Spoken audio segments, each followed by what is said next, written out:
Okay guys, this is a DVR 2 megapixel Dajua 4 channel, and we are going to install the 1 tera hard drive. This is the SATA cable and the power cable connected to the motherboard. Alright,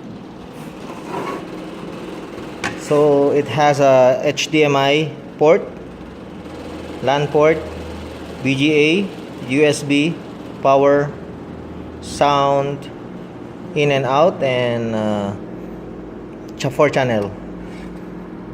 Okay, so we fix here in vegetable store. So we fix 4 camera, 1 outside and 3 inside.